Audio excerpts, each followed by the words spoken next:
தர்ஷன் வந்து நான் மார்னிங் யூஸ்வலாக 3 o'clock ஜிம் போகிற ஹேபிட் உள்ள ஒரு பர்சன். அப்படி வெளில வந்து பார்க்கும்போது வீட்டுக்கு முன்னாடி வாசல்லே காரை நிப்பாட்டி இருந்தாங்க அந்த இடத்துல. என்னோட தம்பி அதாவது லோகேஷ் போயிட்டு என்ன ஏதுன்னு கேள்வி கேட்கும் போது அங்கே இருந்த பர்சன் வந்து பார்த்தீங்கன்னா அதாவது ரிட்டையர்டு ஜட்ஜ் கைல்வெளி சன் ஆதிசுடி அவர் வந்துட்டு ரொம்ப ஒரு மாதிரி ஆக்ரோஷமாக பேசினாரு. கார் எடுங்கன்னு சொன்னதுக்கு வந்துட்டு என்ன ஆக்டர்னா அவ்வளோ பெரிய இதுவா அப்படிங்கிற மாதிரி சொல்லிட்டு அவர் என்ன பண்ணாருன்னா கையில் இருந்த சூடான டீயை தம்பி முகத்தில் ஊற்றுனாங்க. நான் என்னன்னு கேட்க போகும்போது என்னையுமே ரொம்ப அசிங்கமாக பேசினாங்க. என்னோட அக்காவையும் ரொம்ப அசிங்கமாக அவதூறா அந்த இடத்துல கொச்சையான வார்த்தைகள் யூஸ் பண்ணி பேசினாங்க.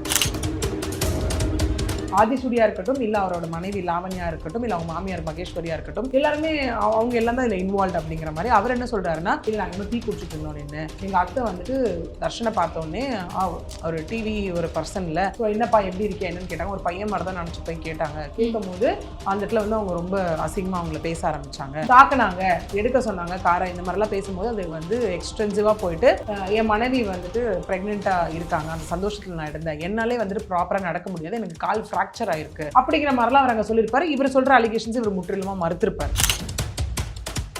இந்த பாருங்க 3 வாட்டி 100 கால் பண்ண 100 ரெஸ்பான்ஸே இல்லை அப்படின்னு சொல்லிட்டு அந்த 100 கால் பண்ணதை காமிச்சிருப்பாரு. அப்படின்னு சொல்லிட்டு அதுக்கப்புறம் சரி இந்த இன்சிடென்ட் நடந்ததுல அவங்க உடனே ஸ்டேஷனுக்கு போகல, அவங்களுக்கே உடனே வந்துட்டு நெஞ்சு வலி வரல, ஏன் 4 மணி நேரம் கழிச்சு ஹாஸ்பிட்டலில் போய் நெஞ்சு வலி வந்துச்சுன்னு சொல்றாங்க. பேனிக் அட்டாக்னா உடனே தானே வர மாதிரி இருந்திருக்கணும், ஏன் அங்கே போயிட்டு நெஞ்சு வலின்னு சொல்றாங்க, அதுக்கப்புறம் ஏன் போய் அவங்க போலீஸ்ல கம்ப்ளைண்ட் கொடுக்கணும் அப்படிங்கிற மாதிரிலாம் நிறைய விஷயம் தர்ஷன் தரப்புல இருந்து கேட்கப்பட்டிருந்தது. ஸோ இங்க ஆக்டரா இல்லை அதிகாரமா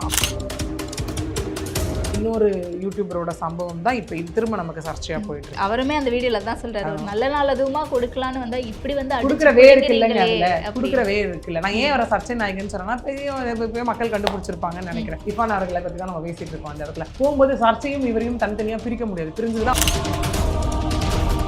சம்மர் ஹாலிடேஸ் வந்தாச்சு, நம்ம ஜிடி ஹாலிடேஸும் வந்தாச்சு. GT holidays south India's number 1 travel brand.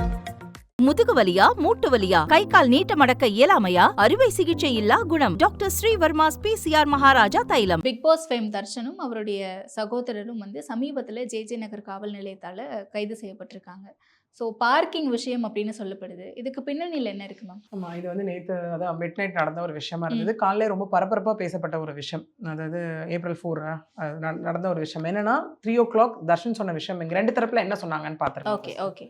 Darshan சொன்ன விஷயம் என்ன அப்படின்னா, முகப்பேரில் இருக்க அவரோட வீடு, ஓகே, ஈஸ்ட் பாரி ஸ்ட்ரீட் அப்படிங்கிற ஒரு ஸ்ட்ரீட்டில் வந்துட்டு தர்ஷன் வந்து நான் மார்னிங் யூஸ்வலாக 3 o'clock ஜிம் போகிற ஹேபிட் உள்ள ஒரு பர்சன். ஓகே, அப்படி வெளில வந்து பார்க்கும்போது வீட்டுக்கு முன்னாடி வாசல்லே காரை நிப்பாட்டி இருந்தாங்க அந்த இடத்துல. நிப்பாட்டி இருந்தப்போ என்னோட தம்பி அதாவது லோகேஷ் போயிட்டு கசின் பிரதர் போயிட்டு என்ன ஏதுன்னு கேள்வி கேட்கும் போது அங்கே இருந்த பர்சன் வந்து பார்த்தீங்கன்னா அதாவது ரிட்டையர்டு ஜட்ஜு, லோக் அதாலத்து ஜட்ஜு, அவங்களோட கைல்வெளி, அவங்களோட சன் அவர் பேர் கைல்வெளி சன் ஆதிசுடி, அவர் வந்துட்டு ரொம்ப ஒரு மாதிரி ஆக்ரோஷமாக பேசினாரு. கார் எடுங்கன்னு சொன்னதுக்கு, அதாவது நோ பார்க்கிங் போர்டு இருக்கு வீட்டுக்கு முன்னாடி, கார் எடுங்கன்னு சொன்னதுக்கு வந்துட்டு என்ன ஆக்டர்னா அவ்வளோ பெரிய இதுவா அப்படிங்கிற மாதிரி சொல்லிட்டு அவர் என்ன பண்ணாருன்னா கையில் இருந்த சூடான டீயை தம்பி முகத்தில் ஊற்றுனாங்க. ஓகே, ஊற்றிட்டு நான் என்னன்னு கேட்க போகும்போது என்னையுமே ரொம்ப அசிங்கமாக பேசினாங்க. அது மட்டும் இல்லாமல் என்னோட அக்காவையும் ரொம்ப அசிங்கமாக அவதூறா அந்த இடத்துல கொச்சையான வார்த்தைகள் யூஸ் பண்ணி பேசினாங்க. ஒன்று. ரெண்டாவது என்ன அப்படி அவங்க சொல்கிறாங்கன்னா, ஏதோ வீடியோஸ்லாம் அவர் அந்த இடத்துல காமிச்சாரு. என் தம்பியை வந்து அவங்க அந்த அளவுக்கு தாக்கியிருக்காங்க, கீழே போட்டு மேலே ஏறிலாம் உட்காந்துருக்காங்க அந்த இடத்துல அப்படிங்கிற மாதிரி அவர் ஒரு அலிகேஷன் வச்சார் அந்த இடத்துல. இவர் என்ன இந்த இடத்துல அலிகேஷன் வைக்கிறாரு அப்படின்னா, ஹாஸ்பிட்டல் நம்ம பார்த்துருப்போம். ஓகே, அதாவது அண்ணா நகரில் இருக்க ஒரு சாந்தி காலனியில் இருக்க ப்ரைவேட் ஹாஸ்பிட்டலில் அவங்க இருக்காங்க. ஆதிசூடியா இருக்கட்டும், இல்லை அவரோட மனைவி லாவண்யா இருக்கட்டும், இல்லை அவங்க மாமியார் மகேஸ்வரியா இருக்கட்டும், எல்லாருமே அவங்க எல்லாம் தான் இதில் இன்வால்வ் அப்படிங்கிற மாதிரி அவர் என்ன சொல்கிறாருன்னா, இல்லை நாங்கள் இந்த மாதிரி டீ குடிச்சிட்டு இருந்தோம் நின்று எங்கள் அத்தை வந்துட்டு தர்ஷனை பார்த்தோன்னே ஒரு டிவி ஒரு பர்சன் இல்லை, ஸோ என்னப்பா எப்படி இருக்கே என்னன்னு கேட்டாங்க. ஒரு பையன் மாதிரி தான் நினச்சி போய் கேட்டாங்க. கேட்கும் போது அந்த இடத்துல வந்து அவங்க ரொம்ப அசிங்கமாக அவங்கள பேச ஆரம்பித்தாங்க. தாக்குனாங்க, எடுக்க சொன்னாங்க காரை, இந்த மாதிரிலாம் பேசும்போது அது வந்து எக்ஸ்டென்சிவாக போயிட்டு என் மனைவி வந்துட்டு ப்ரெக்னெண்ட்டாக இருக்காங்க, அந்த சந்தோஷத்தில் நான் இருந்தேன், என்னாலே வந்துட்டு ப்ராப்பராக நடக்க முடியாது, எனக்கு கால் ஃப்ராக்சர் ஆயிருக்கு அப்படிங்கிற மாதிரிலாம் அவர் அங்கே சொல்லியிருப்பாரு. இவர் சொல்கிற அலிகேஷன்ஸ் இவர் முற்றிலுமா மறுத்திருப்பார். ஓகே, அது இல்லாமல் தர்ஷன் தரப்பில் என்ன சொல்லப்பட்டது அப்படின்னா, நான் ஒரு ஜட்ஜோட பையன், ஓகே, நான் ரிமாண்ட் பண்ண வைக்கிறேன்னா இல்லையான்னு பாரு அப்படின்னு சொல்லி அவர் அந்த இடத்துல சொன்னார். அது மட்டும் இல்லாமல் சுற்றி ஒரு 50 பேர் இருந்திருப்பாங்க, அவங்ககிட்ட என்ன நடந்ததுன்னு வேணால் நீங்கள் கேளுங்க, யார் சொல்கிறது உண்மை யார் சொல்கிறது பொய்ன்னு வேணால் கேளுங்க அப்படிங்கிற மாதிரி தர்ஷன் சொல்லிட்டு இன்னொன்று சொல்லியிருப்பார். என்னன்னா, இந்த பாருங்க 3 வாட்டி 100 கால் பண்ண 100 ரெஸ்பான்ஸே இல்லை ம். ஓகே அப்படின்னு சொல்லிட்டு அந்த 100 கால் பண்ணதை காமிச்சிருப்பாரு அப்படின்னு சொல்லிட்டு அதுக்கப்புறம் சரி இந்த இன்சிடென்ட் நடந்ததுல அவங்க ஏன் உடனே ஸ்டேஷனுக்கு போகல, அவங்களுக்கே உடனே வந்துட்டு நெஞ்சு வலி வரல, ஏன் 4 மணி நேரம் கழிச்சு ஹாஸ்பிட்டலில் போய் நெஞ்சு வலி வந்துச்சுன்னு சொல்றாங்க, பேனிக் அட்டாக்னா உடனே தானே வர மாதிரி ஓகே இருந்திருக்கணும், ஓகே ம் ஏன் அங்க போயிட்டு நெஞ்சு வலின்னு சொல்றாங்க, அதுக்கப்புறம் ஏன் போய் அவங்க போலீஸ்ல கம்ப்ளைண்ட் கொடுக்கணும் ம். அப்படிங்கிற மாதிரிலாம் நிறைய விஷயம் தர்ஷன் தரப்புல இருந்து கேட்கப்பட்டிருந்தது. இவரும் அதுக்கு வந்து இந்த மாதிரி கொஸ்டின்ஸ் எல்லாம் அங்க கேட்டிருந்தாரு. ஒரு ஆக்டரா இருந்தா என்ன அப்படிங்கிற மாதிரிலாம் சொல்லியிருந்தாரு. ஸோ இங்க ஆக்டரா இல்ல அதிகாரமா அப்படிங்கிற ஒரு விஷயம் தான் இந்த இடத்துல ஆயிடுச்சுங்க. ம், ஓகே ம், ம். ஸோ போனதுக்கு அப்புறம் தர்ஷன் சொல்லியிருந்தேன் நான் போய் டிடி போட்டுட்டு வந்தேன், ஸோ ஃபேஸ் எல்லாம் பாருங்க எப்படி அடிச்சிருக்காங்க தாக்கியிருக்காங்க அப்படின்னு சொல்லி ரெண்டு தரப்பும் நெயில்ஸ்லாம் சொன்னாங்க. வச்சு கீறி விட்டுருக்காங்க. ரெண்டு தரப்பும் சொன்னாங்க. ரெண்டு தரப்பும் கம்ப்ளைண்ட் ரெஜிஸ்டர் பண்ணப்பட்டது ஜேஜே நகர் போலீஸ் ஸ்டேஷன்ல. கம்ப்ளைண்ட் ரெஜிஸ்டர் பண்ணப்பட்டதின் விளைவாக இப்போ தர்ஷனும் அவருடைய அந்த நண்பர் ஆர் பிரதர் என்ற லோகேஷும் கைது செய்யப்பட்டுள்ளார்கள் அப்படிங்கிற ஒரு விஷயம் தான் இந்த இடத்துல வந்திருக்கு. ம், ஓகே ஏன்னா இங்க இன்னொன்று என்ன சொல்லப்படுதுன்னா சிசிடிவி பத்தி கேட்கும்போது அவங்க சிசிடிவி இல்லைன்னு சொல்லப்படுது. காலையில வரைக்கும் என்ன சொல்லப்பட்டதுன்னா 2 தரப்புல இருந்தும் மாறி மாறி கம்ப்ளைண்ட்ஸ் வந்திருக்கு, என்ன ஏதுன்னு தீர விசாரிச்சுட்டு then will decide on this அப்படிங்கிற மாதிரி தான் போச்சு. பட் இப்போ நமக்கு வந்து ரீசன் அப்டேட் என்ன அப்படின்னு பார்த்தோன்னா தர்ஷன் வந்துட்டு அதாவது ஆதிசுடி வந்து தர்ஷன் மீது கொடுத்த கம்ப்ளைண்ட்ல வந்து 3 பிரிவுகளின் கீழ் வழக்கு போட்டிருக்காங்க. அதாவது Okay. பெண் வன்கொடுமை ம்.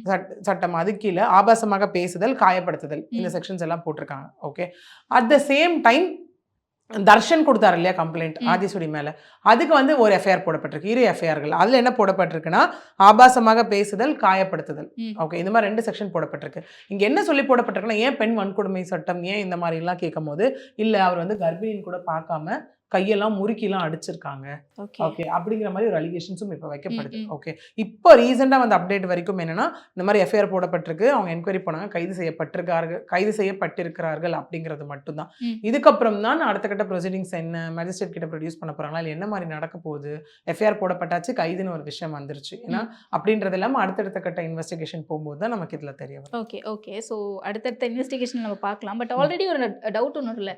ஒரு பக்கம் வந்து பிக் பாஸ் ஃபேம் செலிபிரிட்டி அப்படின்ட்டு, இன்னொரு பக்கம் வந்து ரிட்டையர்ட் ஜட்ஜுடைய பையன் அப்படின்னு சொல்லிட்டு, ஸோ இதில் எந்த பக்கம் நியாயம் இருக்கோ அந்த பக்கம் தான் ஃபேராக நடக்குமா இது? கண்டிப்பா யாரா இருந்தாலும் தப்பு தான், நம்ம அதுதான் சொல்றோம். ஏன்னா இன்னைக்கு இது இப்படிதான் ஆயிடுச்சு. இப்போ நிறைய பேர் ஏன்னா நிறைய பேர் அதிகாரத்தை இன்ஃப்ளூயன்ஸ் பண்ண ஆரம்பிக்கிறாங்க. நான் அதான். போலீஸ்காரனுடைய பையன், நான் வந்து ஜட்ஜுடைய பையன், இல்லை ஜட்ஜுடைய பொண்ணு அப்படின்ற மாதிரி. இல்ல இதுதான் நானும் சொல்ல வந்தேன். இப்போ நிறைய பேர் இன்ஃப்ளூயன்ஸ் பண்ற விஷயம் அதுவாக தான் இருக்கு. நான் ஒரு ஆக்டர், நான் ஒரு ஆக்ட்ரஸ், நான் ஒரு சினி ஃபீல்ட்ல இருக்கேன், ஒரு ப்ரைடா எடுத்துக்கிட்டு இல்ல அப்படின்ற மாதிரி இருக்கட்டும். அட் த சேம் டைம் அதிகார வர்க்கமா இருக்கட்டும். போகும்போது நீங்க ஒன்றும் இல்லை, இப்போ ரோட்லேயே போறாங்கன்னு வச்சுக்கோங்களேன், ஒரு போலீஸ் நிறுத்தினாலே நம்ம என்ன பண்ணுவோம், நான் யார் தெரியுமா, அதை விட்டுருங்க. ஒரு குற்றவாளி தப்பு செய்யறான், அவன் என்ன சொல்லுவான், நான் யார் தெரியுமா, எனக்கு பின்னாடி யார் இருக்காங்க தெரியுமா, அந்த மாதிரி அந்த அதிகாரம்ன்ற ஒரு பாயிண்ட்டை வச்சுட்டு ஓகே எதுல வேணா தப்பிச்சிடலாம், எப்ப வேணா தப்பிச்சிடலாம்னு நினைக்கிறாங்க.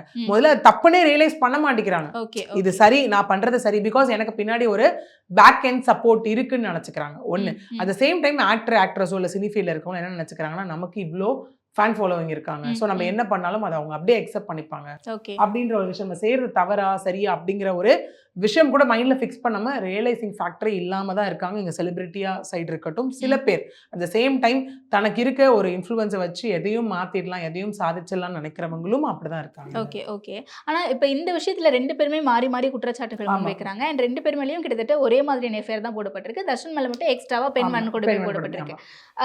இதை வச்சு பார்க்கும்போது எப்படி டிசைட் பண்ணுவாங்க யார் மேல தப்பு அப்படிங்கிறது? ப்ரொசீடிங்ஸ் எப்படி போகும் நினைக்கிறீங்க? எவிடன்ஸ் வச்சு தான் அடுத்த ப்ரொசீடிங்ஸ் போக போகுது. சரி சொல்றது ஒண்ணு. இப்போ அவங்க சொல்றாங்களே தாக்குனதா இருக்கட்டும், இவங்களா இப்போ தர்ஷன் வந்து எங்கிட்ட பாருங்க வீடியோ பாருங்கன்னு சில விஷயம் காட்டுறதா இருக்கட்டும், இவர் என்ன எவிடன்ஸ் காட்ட போறாருன்னு தெரியல. எவ்வளவு பேர் ஏன்னா எவிடன்ஸ்னு வரும்போது primary evidence, secondary evidence, circumstantial evidence, expert, அந்த மாதிரி பல கேட்டகரிஸ் ஆஃப் எவிடன்ஸ் நமக்கு உள்ள வரும். ஓகே அந்த மாதிரி யார் என்ன எவிடன்சஸ் கொடுக்க போறாங்க அப்படிங்கிறத வச்சு தான் இது அடுத்த கட்ட எல்லா ஜுடிஷியல் ப்ரொசீடிங்ஸுமே இதுல இருக்கு. ஓகே ஓகே இப்போ நான் சிசிடிவி ஃபுட்டேஜ் இல்லை அப்படின்னும் போது அந்த எவிடன்ஸ் எப்படிலாம் கேதர் பண்ணுவாங்க, என்ன Exactly. பாசிபிலிட்டிஸ் இருக்குங்க? எக்ஸாக்ட்லி. அது இப்போ என்ன ஆகும் அப்படின்னு பார்த்தீங்கன்னா அந்த இது வந்துட்டு ஃபீல்ட்ல போயிட்டு என்கொயரி நடக்கிற விஷயமா இருக்கட்டும், Okay. விட்னஸ் கான்செப்ட்ஸை உள்ள கொண்டு வரதா இருக்கட்டும், இந்த மாதிரி விஷயங்கள் எல்லாமே இதுக்கப்புறம் இதுல நடக்கும். ஓகே ஓகே ஆனால் நம்ம ரீசெண்ட் டேஸில் நிறைய செலிபிரிட்டி அப்படின்ற ஒரு ஃபேம் வச்சுட்டு நிறைய பேர் இன்ஃப்ளூயன்சஸாக இருக்கட்டும் இல்லை யூடியூபர்ஸாக இருக்கட்டும், அவங்க வந்து அந்த தனக்கு இருக்க அந்த ஒரு ஃபேம், அந்த ஒரு பாப்புலாரிட்டியை மிஸ்யூஸ் பண்ணுறாங்களே வெளியே, அது எப்படி புரிஞ்சுக்கலாமா நம்ம? மிஸ்யூஸ்ன்றதை தாண்டி அது ஒரு அகம்பாவம் அப்படின்னு கூட சொல்லலாம். ஏதோ ஒரு கொம்பு முளைச்சிடுற மாதிரி ஃபீல் Okay. வந்துருது அவங்களுக்கு. ஓகே அதுக்கு ரீசெண்டாக நம்ம பார்த்தோம்னா ரம்ஜான் அதுவுமா நல்ல விஷயங்கள்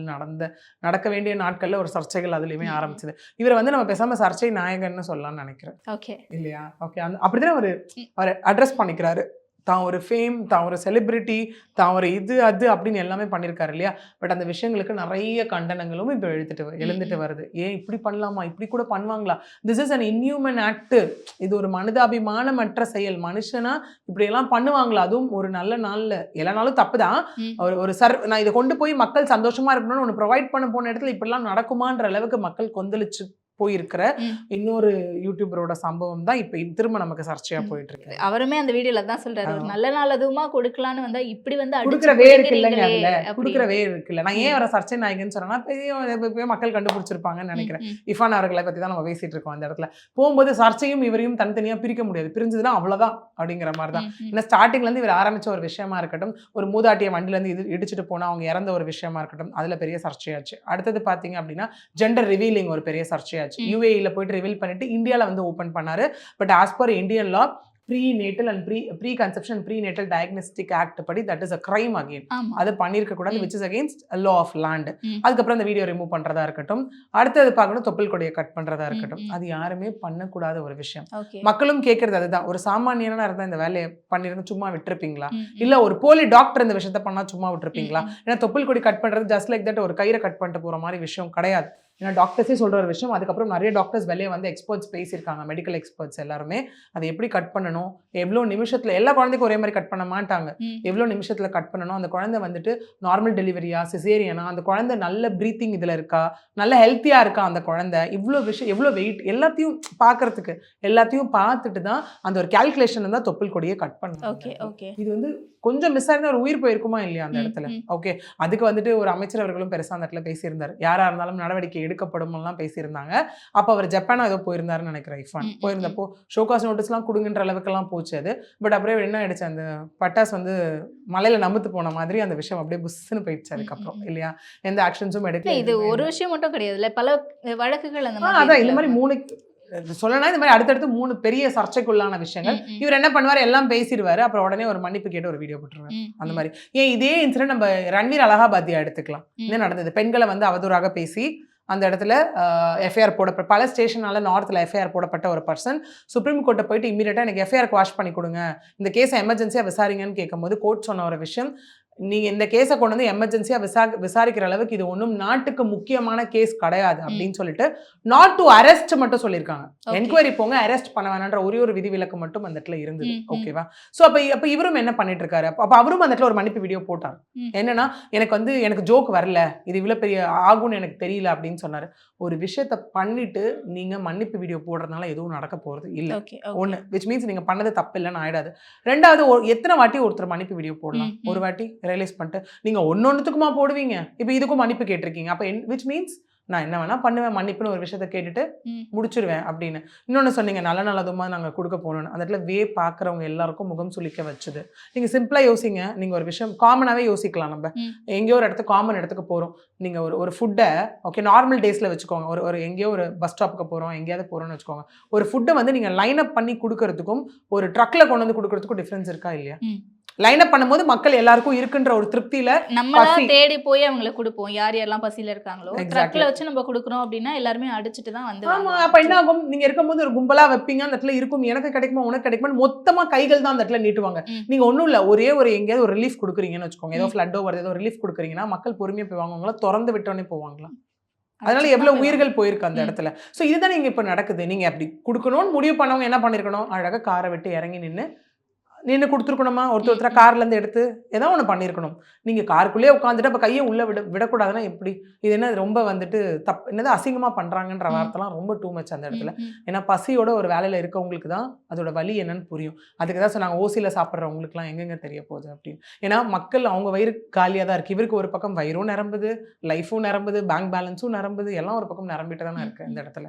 ஓகே, அப்போ நீங்க ஒரு வேலை ட்ரெஸ் கொடுக்குறீங்கன்னு யோசிக்கலாம். ஒரு லுங்கியோ கைலியோ அந்த இடத்துல ஒரு புடவையோ கொடுத்தா அது நம்ம மேபி இந்த மாதிரி இருக்க பர்சன்ஸுக்கு வேணா ஒரு டைம் போடுற ட்ரெஸ்ஸா இருக்கலாம். ஓகே, பட் அவங்களுக்கு அது 1 வருஷம் போட்டுப்பாங்க, 2 வருஷம் போட்டுப்பாங்க. எவ்வளவு பேர் அது கிழிஞ்சு போய் தூக்கி போட மனசு இல்லாம அட்லீஸ்ட் உடம்ப மறைக்கிறதுக்கு ஒரு துணி வேணும்னு எத்தனை பேர் அந்த இடத்துல இருக்காங்க. அப்ப அது புரியாதா அவங்களுக்கு? பேசிக் ரிலிஜியஸ் ஃபெய்த்ல என்ன சொல்றாங்க, அது வந்து குரானா இருக்கட்டும், பைபிளா இருக்கட்டும், பகவத்கீதாவா இருக்கட்டும், என்ன இருந்தாலும் பேசிக் ஹியூமனிட்டியோட நடந்துக்கணும், யாரையுமே இந்த இடத்துல ஹர்ட் பண்ணக்கூடாதுன்ற ஒரு விஷயம் தான் இருக்குது. நீங்கள் இதெல்லாம் பண்ணிவிட்டு அதுக்கப்புறம் போய் உட்காந்து மன்னிப்பு வீடியோவாக இருக்கட்டும், அவங்க இப்படிலாம் நடந்துக்கிற அவங்க ஒய்ஃப் ரியாக்ஷன் அதுக்கு மேலே அந்த இடத்துல ஓகே எங்களுக்கு பயமாயிடுச்சு அப்படின்னு என்ன பண்ணிட போகிறாங்க மக்கள். சரி நீங்கள் அப்படி கொடுத்தீங்கன்னா அப்படி தான் பண்ணுவாங்க. ஏன்னா நீங்கள் நம்ம நிறைய பேர் என்ன சொல்கிறோம் அப்படின்னா, நீங்கள் செய்கிறத முதல்ல வீடியோ எடுத்து வெளில போடாதீங்க, அவங்களுக்கு சங்கூஜமாக இருக்கும், அவங்களுக்கு ரொம்ப தாழ்வு மனப்பான்மையாக இருக்கும்னு சொல்கிறோம்ல. அதையும் மீறி சில பேர் வீடியோ போடுறதுக்கு ரீசன் என்ன அப்படின்னா, கரெக்டான வேலை ப்ரொஜெக்ஷன் கொடுப்பாங்க. இந்த மாதிரிலாம் நான் பண்ணுறதை பார்த்து அட்லீஸ்ட் 4 பேர் உதவ முன் வரலாம்ல. இப்போ யாரோ ஒருத்தர் எங்கேயோ நிற்கிறாங்க, நிறைய பேர் அப்படி ஹெல்ப் பண்றதை பார்த்து நான் ஸ்பான்சர் பண்றேன் அப்படின்னு வந்திருக்காங்கல்ல. ஆமாம், இப்போ ஒரு கோயம்பேட் பக்கத்தில் போடுறாங்க, நான் டெய்லி சாப்பாடு கொடுக்குறேன்னா அப்போ ஒருத்தவங்க என்ன பண்ணாங்க, இந்த மந்த்லி என் சார்பாக இதை வச்சுக்கோங்க, டெய்லி உங்களுக்கு ஃபுட்டு கொடுங்கன்னு சொல்லலாம்ல. நான் தான் சொல்கிறேன், correct way of projection matters. Okay இங்கே எல்லாமே நீங்கள் நெகட்டிவ் பப்ளிசிட்டி தேடிட்டு இருக்கீங்கன்னா எப்படி இந்த இடத்துல மக்கள் கேட்குற விஷயம் அதுதான். இந்த இடத்துல இன்னொன்று என்னன்னா, அஸ் இன்ஃப்ளூயன்சர் கொண்டு போய் சேர்க்குற விஷயத்தை கரெக்டாக கொண்டு போய் சேர்க்கணும். ஏன்னா இந்த ஆஷ்பே விஷயத்துலேயே நம்ம ஒன்று பார்த்தோம், தமன்னாவும் காஜல் அகர்வாலும் உள்ளே வந்திருக்காங்க. அந்த ஆஷ்பே ஸ்கேமில் அவங்க இன்வால்வ் பண்ணப்படுவாங்களா, அவங்க ஆஸ் இன்ஃப்ளூயன்சர் எல்லாம் தெரிஞ்சுட்டு தானே உள்ளே போகணும் அப்படிங்கிற மாதிரிலாம் ஒரு சில விஷயங்கள் இருக்கு இல்லையா. இங்கே இப்போ எப்படி ஆகுதுன்னா, இப்போ நிறைய நம்ம ஒரு ஃபுட்டு சாப்பிட போகிறோம், எங்கேயாவது போகிறோம்னா ஃபர்ஸ்ட் யூடியூபர்ஸ் என்ன சொல்லியிருக்காங்க தான் நம்ம நிச்சயமா கண்டிப்பாக ரிவ்யூஸ் பார்க்குறோம்ல. அதுவும் பெரிய யூடியூபர் ரொம்ப ஃபேமஸானவங்க இன்ஃப்ளூயன்சரா இருக்காங்க அப்படின்னா கரெக்டாக தான் இருக்கும் அப்படிங்கிற மாதிரி நம்பி போகிறாங்களே. அது ஏன் நீங்கள் பொய்யா ஒரு நம்பிக்கை விதைக்கிறீங்கன்றது தான் இங்கே கொஸ்டினேவா இருக்கு இந்த இடத்துல. ஓகே நீங்கள் எப்படி ஃபுட்டு நல்லா இருக்காது நிஜமா, உங்களுக்கு காசு கொடுக்குறாங்க, இல்லை ஃபுட்டுன்னு இல்லை எதுவாக இருந்தாலும் மேக்கப் இவர் விஷயத்துல இருக்கட்டும், அது நம்ம காமனாக போவோம். இவர் விஷயத்துல எடுத்துக்கிட்டிங்கன்னா ஃபுட்டு உங்களுக்கு சாப்பிட கொடுக்குறாங்க, சாப்பிட்டு ஒரு ரிவ்யூ கொடுக்குறீங்க, அதுலேயுமே நிறைய இப்போ கமெண்ட்ஸில் வர ஆரம்பிச்சிருச்சு. என்னன்னா இவர் சொல்கிற ஃபுட்டில் வந்து நல்லா இருக்காது, புழு இருக்கும், பூச்சி இருக்கும், டேஸ்ட் நல்லா இருக்காது, பட் இவர் பணத்தை வாங்கிட்டு ஒரு ஃப்ரீயாக ப்ரமோஷன் பண்ணிட்டு போயிடுறாரு அப்படிங்கிற மாதிரி இருக்குது. நீங்கள் சொல்ல மாதிரி இன்னொன்று மேக்கப் ப்ராடக்ட்ஸாக இருக்கட்டும், இல்லை இன்னைக்கு நிறைய ஸ்கேம் சாரி ட்ரேபிஸ்டாக இருக்கட்டும், இல்லை வாங்க உங்களுக்கு வந்து ஆடிஷன் கால் இருக்குன்னு கூப்பிட்றதா இருக்கட்டும், இல்லை நீங்கள் வந்துட்டு இங்கே வந்தீங்க அப்படின்னா 2 நாள் டூர் பேக்கேஜ் வந்தீங்கன்னா உங்களுக்கு அதுக்கப்புறம் இவ்வளோ டிஸ்கவுண்ட்டில் கொடுக்கப்படும் சொல்கிறதா இருக்கட்டும், இல்லை ஒர்க் ஃப்ரம் ஹோமாக இருக்கட்டும், இது எல்லாமே யார் பண்ணுறாங்கன்னா இப்போ ரீசெண்டாக மாட்டினாங்களே என்னன்னா ஆன்லைன் கேம்ஸ் எல்லாமே ப்ரமோட் பண்ணி. ஸோ அந்த விஷயமா இருக்கட்டும். அப்போ எதுக்கு நீங்கள் அந்த இடத்துல ப்ரமோட் பண்ணுறீங்க ப்ராடக்ட்ஸை? சிம்பிளாக ஒரு ஸ்கேம் மக்களே புரிஞ்சுக்கோங்களேன். ஒரு ப்ராடக்ட் ஒருத்தவங்க எடுத்துகிட்டு வராங்க அப்படின்னா, ஒரு ப்ராடக்ட்டை எத்தனை நாளைக்கு போட்டால் ரிசல்ட் தெரியும்? ஒரு hair oil minimum 1 month minimum, ஒரு face product minimum 1 week, daily product பற்றி ப்ரமோஷன் போடுறவங்க எந்த ப்ராடக்ட்னால அப்படி ஆச்சு? ஓகே மக்களுக்கு அதெல்லாம் தெரியாது. அப்போ இவங்க ஒருத்தவங்க இந்த ப்ராடக்ட்டை ப்ரமோட் பண்ணிட்டாங்க, இவங்களோட பொலிவுக்கு இதுதான் காரணம், நான் வாங்கிடுவேன் உடனே. அப்போ அவங்களுக்கு அந்த இடத்துல அந்த பிரச்சனை இருக்கும். அதுதான விஷயம். இப்போ நம்ம போகிறோம் அப்படின்னா இப்போ சொல்லுவாங்களே சிம்பிளாக, யாரை எப்போ ஒருத்தர் வந்து ஜாதகம் பக்கம் போவாங்கன்னா பிரச்சனை இருக்கும்போது தான் போவாங்க, which is inbuilt psychology. Okay அப்போ அவங்களுக்கு மேபி ஒரு வீடியோ பார்க்கும்போது அவங்களுக்கு அந்த வீடியோ மட்டும் தான் கண்ணில் படும். அப்போ அவங்களுக்கு வந்து டார்க் சர்க்கிள்ஸ் இருக்கலாம், இல்லை பிம்பிள்ஸ் இருக்கலாம். இப்போ இவங்க இதை ப்ரமோட் பண்ணுறாங்க, அப்போ வாங்கிடலாம். இல்லைனா அவங்க என்னமோ 2 மாதம் 3 மாதம் உட்காந்து யூஸ் பண்ண மாதிரி அந்த இடத்துல சொல்லுவாங்க. சில ஜென்யூன் இன்ஃப்ளூயன்சஸும் அந்த இடத்துல இருக்காங்க. ஓகே இதை நான் வந்து இத்தனை நாள் யூஸ் பண்ணி பார்க்காம ரிவ்யூ கொடுக்க மாட்டேன், இல்லை இது கொடுத்ததுனால என்னோட ஸ்கின்க்கு இந்த பிரச்சனை வந்துச்சு, என்னோட ஹேருக்கு இந்த பிரச்சனை வந்துச்சு, இங்கே போய் நான் ஃபுட்டு சாப்பிட்டதுனால எனக்கு இந்த மாதிரி விஷயங்கள்லாம் நடந்ததுன்னு சொல்கிற ஜென்யூன் இன்ஃப்ளூயன்சஸும் அந்த இடத்துல இருக்காங்க. Influencer is something, someone like இருக்க விஷயத்தை கொண்டு போய் கரெக்டாக சேர்க்கணும். ஓகே அவ்வளோ ரெஸ்பான்சிபிலிட்டி இருக்கணும்ல, சோஷியல் ரெஸ்பான்சிபிலிட்டி. இப்போ என்ன ஆகிடும் இந்த இடத்துல, நாளைக்கு யாரோ ஒருத்தர் இதே மாதிரி போய் தொப்புள் கொடியை கட் பண்ணால் அப்போ கேட்க மாட்டாங்களா? அவர் விட்டீங்க என்ன எங்க விடலன்னு கேட்க மாட்டாங்களா? இதே ஜெண்டர் ரிவீலிங் கேட்க மாட்டாங்களா? Which means this is setting and bad example to everyone. இதான் மக்கள் கேட்குறாங்க. இஃபான் விசஸ் சாமானியர்கள், இதே ஒரு சாமானியர்கள் பண்ணியிருந்தா இடத்துக்கு தூக்கி கம்பி என்ன வச்சிருப்பாங்க, ஏன் இஃபான பண்ணல? Because of political influence. And இல்லை நேர்மையாக இருக்கணும்னு நினைக்கிற இன்ஃப்ளூயன்சஸோ யூடியூபர்ஸோ கூட இவருக்கு அகேன்ஸ்டாக வீடியோ போட்டாலுமே அவங்களுக்கு அகேன்ஸ்டாக நிறைய கமெண்ட்ஸ்லாம் வருது. எக்ஸாக்ட்லி அதுதான். அது மக்களோட எப்படி நீ போடலாம் வைக்கலான்றது ஒன்று. சில பேர் ரொம்ப நேர்மையாக பேசணும்னு நினைச்சாலுமே அதனால இவங்க என்னடா இப்படி வருது, அந்த நெகட்டிவிட்டி தாங்க முடியாமல் கூட அவங்க அடுத்தது பண்ணாம கூட இருக்காங்க இந்த இடத்துல. இதே இஃபான் விஷயத்துலேயே சொல்ற விஷயம் என்ன இருக்குன்னா, உங்களுக்கு வந்து ஒரு கட்சி சப்போர்ட் இருக்கிறதுனாலன்ற மாதிரிலாம் ஒரு ப்ரொஜெக்ஷன் வருது. ஏன்னா அவர் வந்து டெபுட்டி சிஎம் வீடியோ எடுத்திருக்காரு, கனிமொழி அவர்களை வீடியோ எடுத்திருக்காரு. அது இல்லாமல் 2021 நீங்க எலெக்ஷன் பார்க்க போனீங்கன்னா அவர் பிரச்சாரம்லாம் பண்ணியிருக்காரு அவர் சேனல்ல. Okay this thing has happened. இப்போ மக்கள் இப்போ இதெல்லாம் தான் கோரிலேட் பண்ணி ஒரு பெரிய சஸ்பெக்டா வெளில கொண்டு வராங்க. ஓகே அவருக்கு ஏதோ ஒரு பேக்ரவுண்ட் சப்போர்ட் இருக்கு, அதனால ஈஸியா தப்பிச்சிடுறாரு. எக்ஸாக்ட்லி அதான் சொல்றாங்க. ஆமா இப்போ ஒரு இன்ஃப்ளூயன்சர்னா இது இப்படி இருக்காருங்க, இதே யாரோ ஒரு காமன் பீப்புள் எதுவுமே இல்லாத ஒரு பேஸ் பர்சன் பண்ணியிருந்தா இந்நேரத்துக்கு நடவடிக்கை எடுத்திருப்பீங்க. எடுக்க முடியற உங்களுக்கு ஏன் இஃபான் மீது நடவடிக்கை எடுக்க முடியல? 1 இல்ல 2 இல்ல, கண்டினியூஸ் கேசஸ். இதுதான் இப்போ இங்க மக்கள் கேட்குற விஷயம். ஓகே ஏன்னா இங்க எல்லாருமே கேட்கலாம், மக்கள் அவர் என்ன பண்ணுறாரு, அவர் என்ன போய் அடிச்சாரா உதச்சாரான்னு கேட்கலாம். பட் ஒரு விஷயத்த புரிஞ்சுக்கோங்க, ஈவன் ஹர்ட்டுங்கிறது ஃபிசிக்கல் ஹர்ட் இல்லை, மென்டல் ஹர்ட்டுமே ஹர்ட் தான். அப்புறம் ஏங்க ஒருத்தவங்களை பார்த்து அசிங்கமா பேசுறோன்றது ஏன் ப்ரொவிஷன் இருக்கு லீகல்ல? ஏன் அசால்ட்டுன்னு ஏன் ப்ரொவிஷன் இருக்கு? இன்சல்ட்டிங் மாடஸ்டி அப்படின்ற ஒரு ப்ரொவிஷன் ஏன் இருக்கு? அப்போ அதுவும் தப்பு தானே. Even mental hurt is a hurt, that is also a crime here. Okay so நம்ம நிறைய விஷயங்களை பேசிட்டோம்னு நினைக்கிறேன். அடுத்த நேர்காணல் வீடியோ பேசும் நேரத்திற்கு நன்றி. சம்மர் ஹாலிடேஸ் வந்தாச்சு, நம்ம ஜிடி ஹாலிடேஸும் வந்தாச்சு. GT holidays, south India's number 1 travel brand. முதுகு வலியா, மூட்டு வலியா, கை கால் நீட்ட மடக்க இயலாமையா, அறுவை சிகிச்சை இல்லா குணம். டாக்டர் ஸ்ரீவர்மாஸ் PCR மகாராஜா தைலம்.